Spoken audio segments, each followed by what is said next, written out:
नमस्कार मित्रांनो, प्रेमाची गोष्ट या मालिकेच्या आजच्या भागामध्ये कोळींच्या घरी आता आईस्क्रीम पार्टी सुरू असते. सगळेजण आता सई आणि सागर यांच्यामध्ये पॅचअप झालंय म्हणून खुश असतात. आणि आता लकी काका म्हणतो की 3 चीअर्स फॉर सागर दादा and Sai, heap heap hurray असं म्हणून आता ते सगळेजण आईस्क्रीम खायला सुरुवात करतात. तरी आपली लाडकी सई माऊ ही सगळ्यांना आईस्क्रीम घरवते. सुरुवातीला आपली लाडकी मुक्ताई, त्यानंतर लकी काका असं म्हणून ती सगळ्यांना आता आईस्क्रीम भरवत सुटते. त्यावेळेला मग आता स्वाती म्हणते की अगं सई माऊ तू खा ना ही आईस्क्रीम. तेव्हा मग मुक्ता सांगते की स्वातीताई, अहो या मॅडमचं दुसरं आईस्क्रीम आहे. पहिलं आईस्क्रीमची पार्टी अगोदर करून झालेली आहे पप्पाच्या ऑफिसमध्ये, आता हे तिचं दुसरं आईस्क्रीम आहे, म्हणूनच ही सगळी मजा सुरू आहे असं आता इथे मुक्ता सगळ्यांना म्हणत असते. त्यावेळेला आता मुक्ता ही तिच्या लाडक्या पप्पाला भरवण्यासाठी येते आणि मग ती सागरला ते आईस्क्रीम देखील भरवते. आणि मग आता इथे लगेच सई म्हणते की वाव पप्पा हे घे आईस्क्रीम खा. मग स्वाती म्हणते की अरे वा, पप्पाला पण आईस्क्रीम भरवते आमची सईमाऊ, म्हणजे पप्पाचं आणि सईमाऊचं पॅचअप झालेलं दिसतंय. तेव्हा मग आता असं म्हटल्यावर मुक्ताही हसायला लागते. आणि नंतर सई म्हणते की हो पप्पा, मी पप्पाशी बोलते आता असं म्हणून आता सगळेजण तिच्याकडे बघून हसायला लागतात. त्यानंतर सई म्हणते की स्वाती आत्तूने माहिती आहे का पप्पा तुला, सगळी ना आमची जुनी खेळणी होती ना ती काढली होती. तुला माहिती आहे जी जी सगळी जुनी खेळणी होती ना तिने मला दाखवली. आणि त्याच्यामध्ये ना एक लहान बाहुली पण होती. जेव्हा मी लहान होती तेव्हा तूच ती बाहुली माझ्यासाठी आणली होतीस बरोबर ना. तेव्हा मग आता तो म्हणतो की हो, ती बाहुली मी तुझ्यासाठीच आणली होती. आणि तुला माहिती आहे का सई माऊ, जेव्हा तू 2 वर्षाची होतीस तेव्हा ती आणली होती. आणि जेव्हा जेव्हा मी तिला तुझ्या कुशीत द्यायचो ना, तेव्हा मात्र तुला शांत झोप लागायची आणि तू त्या डॉलला घेऊनच झोपायचीच. इतकी छान आठवण होती त्या डॉलबरोबर तुझी. तेव्हा मग ती म्हणते की हो पप्पा, अशी भरपूर खेळणी होती जी मला आत्तूने दाखवली आहेत आणि खरंच ती खूप छान छान खेळणी आहेत लहानपणीची. तेव्हा स्वाती म्हणते की हो ना, या मॅडमला सगळ्या गोष्टींची आठवण करण्यासाठी मला सगळी काही खेळणी काढून द्यावी लागली होती. तेव्हा मग सागर म्हणतो की मग माझ्या सई माऊची सगळी आठवणी आहेत त्या मी अजूनही जपून ठेवलेल्या आहेत. आणि ती खेळणी आहेत ना, ती माझ्यासाठी खूप प्रिय आहेत. अजूनही ती खेळणी मी एन्जॉय करू शकतो. सई माऊ चल आपण आपली ना खेळणी बघूया आणि पुन्हा मी तुझ्यासोबत खेळतो चल असं म्हणून आता सागर हा तिच्याबरोबर जायला निघतो. तेव्हा सई म्हणते की पप्पा ते आईस्क्रीम घे, ते मेल्ट होईल असं म्हणून आता पुन्हा सागर आणि सई दोघंजणही खेळण्यासाठी म्हणून आतमध्ये निघून जातात. आणि मुक्ताला ते बघून खूपच आनंद होतो. त्यानंतर आता इंद्रा म्हणते की मुक्ता, खरंच हे सगळं तुझ्यामुळे झालं बघ. तू जर नसतीस ना तर मग काय झालं असतं. तुझ्यामुळे आता पुन्हा आपल्या घरामध्ये हसतं वातावरण आलं. अगं सागरच्या चेहऱ्यावर किती दिवसानंतर मी आता हसू पाहिलं आहे. ते सगळं फक्त तुझ्यामुळेच ग मुक्ता. नाहीतर तू जर काही केलं नसतंस तर काहीच होणं शक्य नव्हतं. खरंच मला या सगळ्याचं खूप वाईट वाटतं. तू जर नसतीस तर माझा सागरे असाच राहिला असता आणि सई माऊ ती तर पूर्णपणे हिरमुसून गेली असती ग.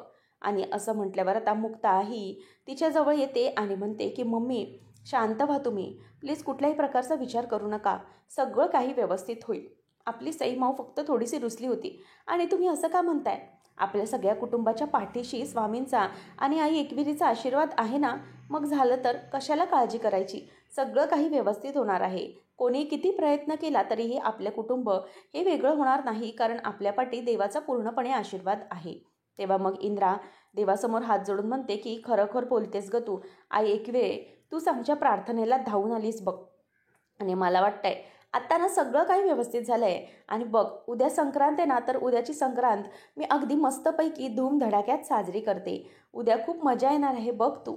आणि सगळेजण खूप आनंदात असणार आहोत आपण. त्यावेळेला आता मुक्ता पण हसायला लागते. तेव्हा मग आता स्वाती म्हणते की अगं मम्मी मुक्ता, तुमच्या लक्षात येते का संक्रांत उद्यावर आली आणि आपण अजून तिळगुळचे लाडू पण नाही बनवले आहेत. तेव्हा मग इंद्रा म्हणते की हो बरोबर, विसरलो आपण. त्याच वेळेला आता इथे लकी म्हणतो की मग कालच मम्मी मी तुम्हाला सांगितलं होतं की काहीतरी गोडाधोडाचं बनवा आणि झाला तुम्ही जरा तिळगुळाचे लाडू बनवले असते तरी चाले असते, ते गोडाचेच होते ना असं म्हटल्यावर आता इंद्रा हसायला लागते. नंतर मुक्ता म्हणते की हो काय काळजी करायची मम्मी, अहो तिळगुळाचे लाडू बनवायला असा कितीसा वेळ लागतो. मी एक काम करते, मी तीळ भाजायला घेते आणि स्वातीताई तुम्ही. स्वाती म्हणते ठीक आहे, मी ना तुला दाण्याचा कूट करून देते. मुक्ता म्हणते की मग झालंच तर कुठे वेळ लागणार आहे एवढा, आपण पटकन तयारी करूया. त्यावेळेला मग आता इथे लकी बघत असताना मुक्ता हळूच ही इंद्राच्या कानामध्ये म्हणते की मम्मी, आपण ना एक काम करूया, आपण तिळगुळाच्या लाडूमध्ये ना थोडंसं ना काय करूया, आपण शेंगदाण्याचं कूट घालूयाच, त्याचप्रमाणे खजुराची पावडर आणि जराशी वेलची पूड घालूया. म्हणजे कसं आहे ना, सगळ्यांच्या यांच्या पोटामध्ये ना जरा पौष्टिक पण काहीतरी जाईल. नाहीतर असं तर कोणी काही खायला बघतच नाही. त्यावेळेला इंद्रा आता असं बोलत असताना, होय गो होय, मुक्ता बरोबर बोलतेस. लक्की म्हणतो की थांबा, तुम्ही ना काहीतरी बायकांना या तिळगुळाच्या लाडवांमध्ये ना झोल करणार आहात झोल. थांबा, मी ना आता हे सगळं दादूसलाच सांगतो, नक्की या बायका काहीतरी मिक्स करणार आहेत लाडूमध्ये. असं म्हणून आता इथे लकी हा धावत धावत आतमध्ये जातो. तेव्हा इंद्रा म्हणते की बघितलं, गेला लगेच आपल्या दादूसला सांगायला. असं म्हटल्यावर सगळेजण हसत असतात. आता इंद्रा म्हणते चला आता तिळगुळाच्या लाडूची तयारी करूया आपण. असं म्हणून त्या तिघीजणही जातात आणि सुरुवात करत असतात. तर आता तिळगुळाचे लाडू जे असतात ते बनवण्याची सुरुवात तर झालेली पण असते. आणि नंतर इथे आता इंद्रा ते लाडू वळत असते आणि आदित्य इथे असताना ग मुक्ता, तर आणखी मजा आली असती. खरंच आपले सगळेजण आपण एकत्र आहोत, परंतु एक आदित्यची कमी आहे. तो जर सोबत असला असताना तर आणखी मजा आली असती. तुला माहिती आहे का मुक्ता, अगं काही झालं ना तरीही या सगळ्या सणावारांमध्ये ना आपले माणसं सगळे एकत्र असले ना की खरी मजा येते बघ. सगळी माणसं ही एकत्र असायला हवीत, तरच ते सगळ्याची खरी मजा आहे. असं आता इथे ती म्हणत असते. त्यावेळेला मुक्ता आता तिला लाडू वळत वळत मनातच म्हणते की हो मम्मी, तुम्ही काळजी करू नका. या संक्रांतीच्या निमित्ताने आपला आदित्य हा कायमच्या आपल्या घरी येणार आहे. तुम्ही काळजीच करू नका, असा मी प्लॅनच तयार करणार आहे. असा मुक्ता विचार करते आणि स्वाती विचारते की मम्मी, एवढी साईज बरी आहे ना लाडवाची? तेव्हा ती हो असं म्हणते. आणि तिघीजणी लाडू करत असतात. त्याच वेळेला मी काही तिच्या रूममध्ये बसलेली असताना एक काम करणारा येतो आणि म्हणतो की मॅडम, साहेबांच्या शर्टमध्ये हे रिसिप्ट सापडले.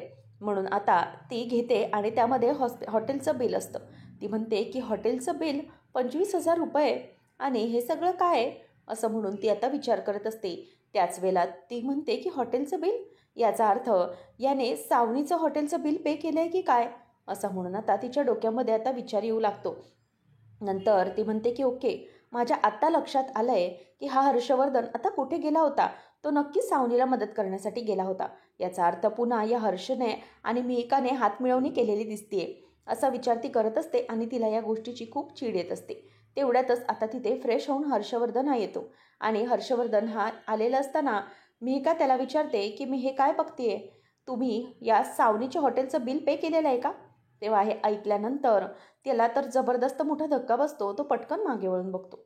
तेव्हा मिहिका म्हणते की आता तुला वाटलं असेल की हे सगळं माझ्या कसं काय लक्षात आलं, परंतु हे जे बिल आहे ना ते आत्ता आपल्या काम करणाऱ्या दादाने माझ्याजवळ दिले.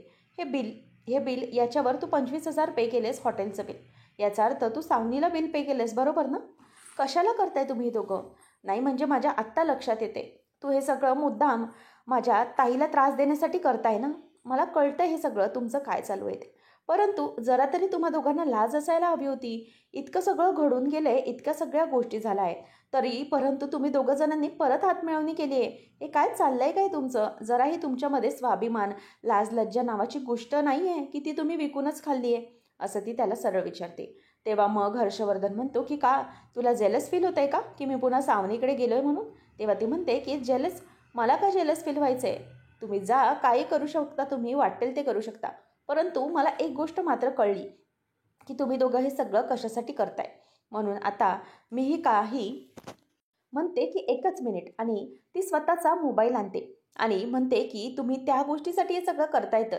आणि ती मोबाईलमध्ये जो सावनीचा सोशल मीडियावर व्हिडिओ व्हायरल झालेला असतो तो व्हिडिओ दाखवते, सागरच्या बदनामीचा. आणि तो व्हिडिओ दाखवून ती म्हणते की अच्छा, म्हणजे या सगळ्या कारणामुळे, अच्छा हे सगळं जे काही सावनी बोलली आहे ना ते तुझ्या हेल्पमुळेच बोलली आहे, बरोबर ना? असं म्हणून आता तो सगळा व्हिडिओ हर्षवर्धनला ती दाखवते. हे सगळं तुम्ही मुद्दाम करताय दोघं जण, बरोबर ना? केवळ त्यांना त्रास देण्यासाठी हे सगळं तुमचं कटकारस्थान चालू आहे. परंतु एक गोष्ट लक्षात ठेवा मिस्टर हर्षवर्धन, याने काहीही उपयोग होणार नाही. हे सगळं तुम्ही जे केलंय ना ते तुम्ही केलंय ते तुमच्या भवितव्यासाठी, परंतु ते खूप चुकीचं आहे. हे सगळं करून तुम्ही एक गोष्ट मात्र चुकीची केली. तुम्ही माझ्या मुक्ताईशी पंगा घेतलेला आहे आणि माझी मुक्ताताई जी आहे ना ती तिच्या नवऱ्याबद्दल जरा काही वाईट झालं तर ते सहन करणार नाही. ती तुमचा डाव तुमच्यावर बरोबर उलटवून लावेल आता तुम्ही सागर जिजूंना जे काही बदनाम करण्यासाठी केलं आहे ना, ते खूप चुकीचं केलं आहे आणि माझी मुक्ताताई आता शांत बसणार नाही. ती नक्कीच काही ना काहीतरी करणार. त्यामुळे आता तुम्हाला स्वतःचा बचाव करावा लागेल. इतक्या चीप आणि खालच्या मेंटॅलिटीला जाऊन तुम्ही वागाल ना, असं वाटलंच नव्हतं मला. असं म्हणून आता इथे ती म्हणते की तुम्ही जे काही कराल त्या कर्माची फळं तर आता तुम्ही भोगणार आहात. त्याच्यापासून तुमची काही सुटका नाही, असं आता सरळ मिहिका त्याला बोलून दाखवते.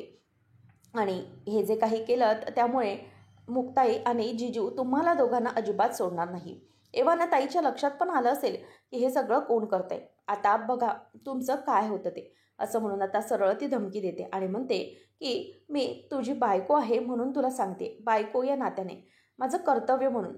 पुन्हा तू मला सांगू नकोस की मी माझं बायकोचं कर्तव्यच केलं नाही म्हणून आणि मी आधार द्यायला आलेच नाही म्हणून. परंतु आत्ताच मी तुला एक क्लिअर करते की हे जे सगळं काही करतोयस ना ते थांबव. आत्ताच्या आत्ता तुझ्या मनामध्ये हे जे काही गैरसमज चालू आहेत आणि हे जे काही घाणेरडे कटकारस्थान चालू आहे ना ते बंद कर. नाहीतर मात्र तुझी काही खैर नाही. आणि बायको या नात्याने आत्ताच तुला मी फोन करते. नंतर मला बोलू नकोस की मी तुला सांगितलं नव्हतं म्हणून.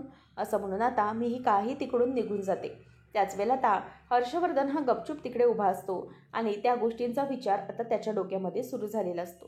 त्यानंतर आपल्याला पाहायला मिळतं की इकडे मुक्ता ही दुसऱ्या दिवशी संक्रांतीच्या दिवस उजाडलेला असतो. आता मुक्ता ही स्वतःची तयारी करत असते आणि त्याच वेळेला ती स्वतः सगळं काही मॅनेज करून स्वतःची तयारी करून कंप्लीट करत असते. आणि तेवढ्यातच सईमाऊ देखील तिकडे तयार झालेली असते. मुक्ता पुन्हा स्वतःच्या गळ्यात मंगळसूत्र घालते आणि आरशात बघते. म्हणते की काहीतरी कमी वाटतंय का, म्हणजे पूर्ण लूक झाल्यासारखं वाटतच नाही आहे. तितक्यात सागर येतो आणि सागर हा मुक्ताच्या त्या केसांमध्ये गजरा माळतो आणि म्हणतो की मुक्ता आता बघा, आता तुम्ही कंप्लीट झाल्यासारखं वाटतंय. आता तुमचं सगळं काही कंप्लीट झालं आहे बरोबर की नाही. असं म्हणून आता मुक्ताला तो गजरा घालतो आणि तिच्या डोळ्यात जे काजळ असतं ते काजळ तिच्या मागे कानाच्या मागे लावतो आणि म्हणतो की आत्ता तुम्ही व्यवस्थित दिसताय. आता तुम्हाला कोणाचीही नजर लागणार नाही. मुक्ता खरंच खूप सुंदर दिसताय तुम्ही. तेव्हा मग सागर आता मुक्ताकडे बघतच राहतो. मुक्ताला तो म्हणतो की तुम्हाला माहिती आहे का की तुम्ही एरवी पण सुंदरच दिसता, परंतु तुम्ही जेव्हा अशा छान दिसता ना तेव्हा खूपच सुंदर दिसता. आणि त्यावेळेला ना माझी विकट पडते. इतक्या सुंदर दिसता तुम्ही. नाही म्हणजे मला ना विश्वासच बसत नाही की इतकी सुंदर बायको ही माझी बायको आहे.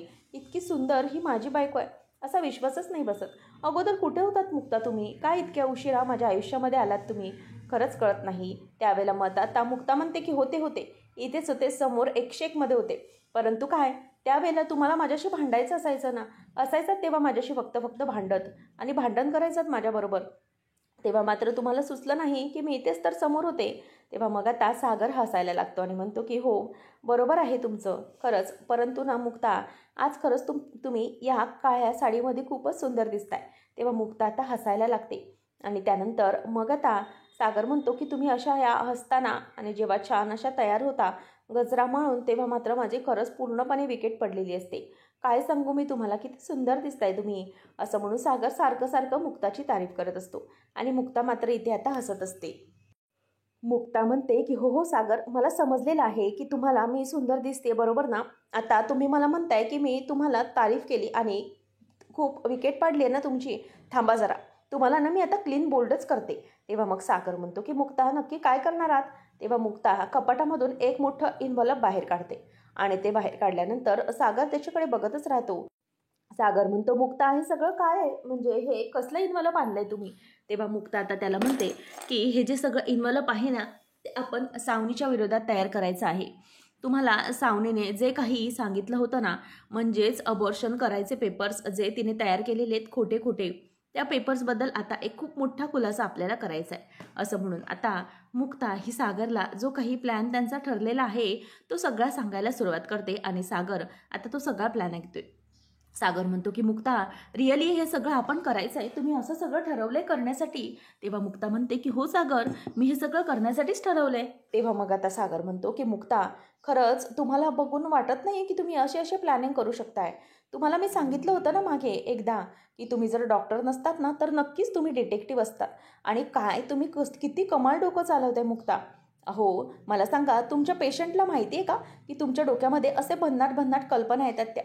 मुक्ता, खरंच तुम्ही खूप ग्रेट आहात. तुम्ही डेंटिस्ट नाही तर तुम्ही डिटेक्टिव्ह देखील आहात. आता मुक्ता म्हणते की हो सागर, काय ना, कसं असतं ना, आता ह्या गोष्टी आपल्याला करायलाच हव्यात. सागर म्हणतो की नाही, तुमच्या डोक्यात या गोष्टी येणं म्हणजे फार कमालच आहे. एक एक नवीन नवीन आयडिया तुम्ही अगदी शोधून काढता बरं का, त्या सावनीला मात देण्यासाठी. तेव्हा मग आता मुक्ता म्हणते की हो सागर, पटतंय मला तुमचं, परंतु काय ना, ज्या नवऱ्याची पहिली बायको ही सावनी असेल ना, आणि तिला धडा शिकवण्यासाठी, तिला ताळ्यावर आणण्यासाठी मला असे प्लॅनिंग करावेच लागतात ना, माझ्या डोक्यामध्ये अशा भन्नाट आयडिया आणावेच लागतात. तेव्हा सागर म्हणतो की हे मात्र तुमचं बरोबर आहे. तेव्हा आता दोघंजणही हसायला लागतात. आणि मग मुक्ता म्हणते की सागर, सिरियसली ही गोष्ट आपण करायला हवी. आणि काही झालं तरीही सावनीचे प्लॅनिंग्स आहेत हे तिच्यावरच उलटवण्यासाठी माझ्या डोक्यामध्ये हा भन्नाट प्लॅन आलेला आहे. काही झालं तरीही आपण आता सावनीला शांत बसू द्यायचं नाही, तिला तिच्या मार्गावर आणायचंच आहे. तेव्हा मात्र आता इथे मुक्ता ही खाली बघत लाजत असते. तेव्हा सागर आता खुश होतो. सागर म्हणतो की मुक्ता, तुमचं अगदी बरोबर आहे. मुक्ता म्हणते त्या सावनीने जे काही आरोप केलेत ना, ते आपल्याला पूर्णपणे खोडून काढायला हवेच आहे. त्याच्यासाठी हे करणं खूपच गरजेचं आहे. काही झालं तरीही तिला ते हर्षवर्धनची साथ आहे आणि आपण काय करू शकतो हे तिला आपण आता दाखवून द्यायला हवंच आहे. तेव्हा मात्र सागर असायला लागतो आणि म्हणतो की नाही मुक्ता, खरंच हॅट्स ऑफ, तुमचा हा प्लॅनिंग आहे ना खूपच जबरदस्त आहे. मला तर हे सगळं ऐकून खूप मजा वाटते आणि नवल याचं वाटतंय की हे सगळं प्लॅनिंग चक्क तुम्ही करताय, तुम्ही या सगळ्या गोष्टी करताय. हो, म्हणजे थोडा विचार करायलाही तुम्ही वेळ दिलेला नाही, परंतु इतकं छान प्लॅनिंग केलेलं आहे तुम्ही, असं आता इथे सागर हा मुक्ताला म्हणत असतो. आणि मुक्ता त्याच्याकडे बघून हसत असते. मुक्ता म्हणते की येस, माझ्याच डिटेक्टिव्ह डोक्यामधून हे प्लॅनिंग आलेलं आहे आणि तुम्हाला मी मगाशी सांगितलं त्याप्रमाणे मला या गोष्टी मॅनेज कराव्या लागतीलच, मला हे सगळं बघावं लागेलच. त्यावर आता सागर म्हणतो की ठीक आहे, आता मी हे सगळं बघतो काय करायचं ते, आणि हे इन्व्हॉल्व व्यवस्थित ठेवून देतो, नाहीतर दुसऱ्या कोणाच्या हाती लागायचं. आणि तो हसायला लागतो. त्याच वेळेला आता इथे सई माऊ येते आणि सई म्हणते की चल ना पप्पा, आपण पतंग बघायला जाऊया. तेव्हा पतंग उडवायची स्पर्धा करायची असं म्हणून ती त्याला आता घेऊन चाललेली असते. त्याच वेळेला इथे आता मुक्ता ते इन्व्हॉल्व पुन्हा हातामध्ये घेते आणि ते इन्व्हॉल्व बघतच ती विचार करते की सावनी, आता तुझा खेळाचा जो काही पर्दाफाश आहे ना, तो मी लवकरात लवकर करणार आहे. आणि संक्रांतीच्या दिवशीच आमच्या घरावर जे काही तू ग्रहण लावलेस ना, ते ग्रहण मी लवकरात लवकर पुसून टाकणार आहे. त्याशिवाय माझ्या जीवाला काही शांतता मिळणार नाही, असं आता इथे ती म्हणत असते. त्यानंतर आपल्याला पाहायला मिळतं की इंद्रा म्हणते की वा अगं, किती छान रांगोळी काढलेली आहे. तेव्हा मग आता सई घेऊन येते की पप्पा बघ, आपल्या मुक्ताईने रांगोळी काढली. तेव्हा मग इंद्रा म्हणते की हो रे, खरंच मुक्ता, तुझ्या बोटामध्ये जादू आहे, किती सुंदर रांगोळी काढलेली आहेस तू. तेव्हा मग सई म्हणते की हो, खरंच खूप रांगोळी छान काढली आहे मुक्ताईने. तेव्हा सागर म्हणतो की अच्छा, म्हणजे मुक्ताच्या बोटामध्ये जादू आहे. मला तर बाबा माहीतच नव्हतं की मुक्ता इतकं सगळं छान करू शकतात आणि त्यांच्या बोटामध्ये जादू येते. तेव्हा मग आता मुक्ता लाजतच त्याला सागर असं म्हणते. नंतर मग आता इथे इंद्रा म्हणते की नाही, खरंच खूप सुंदर अशी रांगोळी काढली आहे. तू आईलीस ना, म्हणून आपल्या 102च्या दाराकडे सुंदर सुंदर रांगोळ्या तरी असतात. त्याच वेळेला आता इथे लक्की येतो आणि लक्की त्या पतंग घेतो आणि लक्की म्हणतो की चला सई माऊ, आता आपल्याला पतंग उडवायला जायचं आहे आणि आपण मस्तपैकी पतंग उडूया. आणि दादूस, तू पण चल. अरे दादूसची पतंग बघ मी आता कशी कटवतो ते, आणि जोरात ओरडायचं काय पोचे. तेव्हा मग आता हे ऐकल्यावर सईमाऊ म्हणते की नाही लकी काका, तू खोटं बोलत आहेस. पतंग पप्पाची तू कट करू शकतच नाही. माझा पप्पा ऑलराऊंडर आहे, तो कधीही हरू शकत नाही, असं ती म्हणते. त्याच वेळेला आता इंद्रा म्हणते की होय होय सई माऊ, तू ना अगदी बरोबर बोलते माझी चिंबुरी. अगं हा लक्की काका, या लक्की काकाला काय कळते. अगं या लक्की काकाने पतंगाची दोर कापण्यापासून ते चड्डीची नारी बांधण्यापासून सगळं काही आपल्या सागर दादूसकडून शिकलंय आणि आता मोठा पुशारक्या मारतो. असं म्हटल्यावर आता सगळेजण लक्कीकडे बघतच राहतात आणि लक्की म्हणतो की बोला बोला सगळेजण ना, तुम्ही मलाच बोला. तेव्हा मग आता सई माऊ म्हणते की चल लक्की काका, आपण ना हे पतंग उडवण्यासाठी तयार करूया. म्हणून सगळेजण आता पुन्हा त्यांच्या घरात जातात आणि मग पतंगाची उडवण्याची तयारी करत असतात. तेवढ्यातच आता इथे सागर हा स्वतःची पतंग निवडून घेतो आणि सई म्हणते की पप्पा, हा पतंग खूप चांगला आहे. तर इकडे आता सावनीसाठी ॲडव्होकेट कल्याणकरने पेपर्स बनवून आणलेले असतात. तेव्हा सावनी ते पेपर्स बघते आणि म्हणते की हे काय पेपर्स बनवून आणलेले तुम्ही. अहो ॲडव्होकेट कल्याणकर, कल्याण नाव आहे ना तुमचं, मग माझं पण जरा काहीतरी कल्याण करा. हे मिडल क्लास लोकांसारखे कसले पेपर्स बनवून आणलेत तुम्ही. अहो याच्यामध्ये तुम्ही काय लिहिलं आहे की 10 करोड अमाऊंट, एक फ्लॅट, त्याचप्रमाणे 2 लाख दरमहा खर्च, अहो हे किती कमी आहे. तेव्हा मग तो म्हणतो की मॅडम आपण एवढंच नमूद करू शकतो ना. त्यावेळेला ती म्हणते की नाही, याच्यापेक्षा जास्त करायचं आहे तुम्हाला, सावनीला द्यायचं आहे ना त्याला, तर मग लिहा याच्यामध्ये 10 करोडऐवजी 25 करोड, आणि फ्लॅट नाही तर एक बंगलो द्यायचा आहे असं लिहा. आणि त्याचबरोबर दरमहा आदित्यचा खर्च फक्त 2 लाख रुपये. अहो त्याच्या गिटार क्लासची फी भरता भरता माझे नाके 9 येतात. त्याच्यामध्ये 5 लाख रुपये दर महिना आदित्यसाठी लिहा तुम्ही. त्यावेळेला मग तो म्हणतो मॅडम आपण एवढे पैसे लिहिले तर केस आपल्या विरोधात जाऊ शकते. तेव्हा ती म्हणते की नाही, लिहा तुम्ही, आपण बाकीचं नंतर बघूया. आणि सागर कोळीकडून घ्यायचेत पैसे, त्यामुळे तेवढे तर लिहावेच लागतील असं म्हणून आता तो निघून जातो. आणि ती म्हणते की नवीन पेपर्स तयार करून आणा. आणि सावनी म्हणते की जाता जाता दरवाजा बंद करून घ्या. आणि तो बाहेर निघून जातो. तर इथे इंद्रा ही सुगडपूजन करते आणि स्वाती आणि मुक्ताला देखील या ग लवकर असं म्हणते. त्याच वेळेला आता तिचं सुगडपूजन करून झालेलं असतं आणि स्वाती आणि मुक्ता दोघीजणीही येतात. आता त्या आल्याबरोबर आता मुक्ता आणि स्वाती दोघीजणीही सुगडला, म्हणजेच आपल्या ज्या सुगडपूजन केलेलं असतं त्याला नमस्कार करतात. आणि नंतर मुक्ता देखील आपल्या सासूला म्हणजेच इंद्राला नमस्कार करते आणि सुखी राहा असा इंद्रा आशीर्वाद देते. त्याचनंतर आता स्वाती पण मम्मी नमस्कार करते असं म्हणून तिच्या पाया पडते. आणि हे सगळं पाहून आता मुक्ता म्हणत असते की मम्मी सगळं खूप छान झालं आहे ना, सगळेजण खूप आनंदामध्ये आहेत. त्याच वेळेला आता सगळ्यांना मुक्ता आवाज देते आणि यायला सांगते. तर आता इथे स्वातीने तिळगुळ हे देवाला दिलेले असतात. आता सगळ्यांना ते तिळगुळ वाटायला सुरुवात करत असते. त्याच वेळेला आता इथे मुक्ता ही देते तिळगुळ आणि तिळगुळ घ्या, गोड गोड बोला असं सगळ्यांना म्हणते. तेव्हा मग आता सईमाऊ विचारते की मुक्ताई मला सांग ना की आपण असं तिळगुळ देताना तिळगुळ घ्या गोड गोड बोला असं का म्हणतो, सगळेजण कडू कडू बोलतात म्हणून का. तेव्हा मग सगळेजण हसतात. मुक्ता म्हणते की माझी लाडकी सईमाऊ, मी तुला सांगते की आपण असं का बोलतो ते. अगं काय असतं ना, आपण संक्रांत म्हणजे आपले जे सगळे काही सण असतात ना ते शेतकऱ्यांशी निगडीत असतात. आणि तुला माहिती आहे की आपल्या पावसाळ्यापासून ते आतापर्यंत सगळी पिकं अगदी शेतकऱ्यांची भरून आलेली असतात आणि तोपर्यंत सगळ्या काही गोष्टी घडलेल्या असतात. म्हणून आता शेतकरी खुश तर आपण खुश, म्हणूनच आता पण जेव्हा खुश होतो तेव्हा काय बोलतो, तेव्हा सईमाऊ म्हणते की गोड गोड बोला. तेव्हा मग आता म्हणून ती म्हणते की बरोबर, म्हणून गोड गोड बोला असं बोलतात. तेव्हा आता सागर हा आपल्या भावाला म्हणजेच लक्कीला तिळगुळ देण्यासाठी जातो. तेव्हा ते तिळगुळ खात असताना बस बस असं दोघांना चिडवत असतात. नंतर आता सगळेजण आपल्या लाडक्या सईमाऊला तो तिळगुळ भरवतात आणि सईमाऊ आता खूप खुश झालेली असते. सगळेजण आनंदामध्ये मजा करत असतात आणि पतंग उडूया असं म्हणतात. मुक्ता आता सगळ्यांचा आनंद बघते आणि म्हणते की माझं घर किती खुश आहे आणि किती आनंदात आहे. संक्रांतीच्या वेळेला माझ्या घरातलं जे काही संक्रांत आहे ना ती सगळी मी घालून लावणार आहे. आणि सावणी लवकरच आदित्यला देखील तुझ्या ताब्यातून आम्ही परत आमच्या घरात घेणार आहे. काही झालं तरीही तुझा हा जो काही खरा चेहरा आहे ना तो सगळ्यांसमोर आम्ही दाखवणार म्हणजे दाखवणारच. तर पुढच्या भागामध्ये आपण पाहणार आहोत की आता इथे सावनी ही वैतागून आता हर्षवर्धनकडे आलेली असते आणि मुद्दामच म्हणते की हर्षवर्धन, अरे तू हे काय केलंस, दारूच्या नशेमध्ये सगळं बरवून टाकलंस की मी ते अबॉर्शनचे पेपर सागरसाठी तयार केले होते ते सगळे खोटे होते, सागरच्या सायन्सचे पेपर ते सगळे खोटे आहेत, हे तू सगळं कसं काय जगासमोर आणायला सांगितलंस. आणि हे सगळं बरडताना तुला काहीच वाटलं नाही का, आता सगळा प्लॅन हा आपल्या विरोधात जाणार आहे, तुला कळतंय का, हे सगळ्यांनी ऐकलंय आता. तेव्हा मग मुक्ता समोर येते आणि म्हणते की तू नाही तर या सगळ्यांनी देखील ऐकलेलं आहे. आता सगळेजण म्हणजेच मीडियावाले हे समोर येतात आणि सावनीचे व्हिडिओ तयार करत असतात आणि ह्याचे सगळं काही आहे ते सावनीचं कटकारस्थान आहे हे सगळ्या मीडियावाल्यांनी आता समोर आणलेलं असतं. त्यामुळे आता मुक्ता ही समोर आल्यावर सावनी पक्की घाबरलेली असते आणि सगळ्या मीडियावाल्यांनी तिचं ते बाईट असतं ते शूट करून घेतलेलं असतं. आता मुक्ता म्हणते की सावनी तुला काय वाटलं की तू हे जे सगळं काही खरं आहे ते बोलशील आणि सगळेजण तुझ्यावर विश्वास ठेवणार, तर अजिबात नाही. तरी ते हर्षवर्धनचे कपडे घालून सागर तिथे बसलेला असतो, मात्र सावनीला खोटं वाटलेलं असतं. तर इथे आता मुक्ता म्हणते की सावनी तुला माहीत नाही तू किती मोठी चूक केली असती, तू सागर कोळीची बदनामी केलीस, परंतु तू जराही विचार केला नाहीस की आम्ही कुठल्या घरादावर जाऊन तुझ्याशी काय वागू शकते.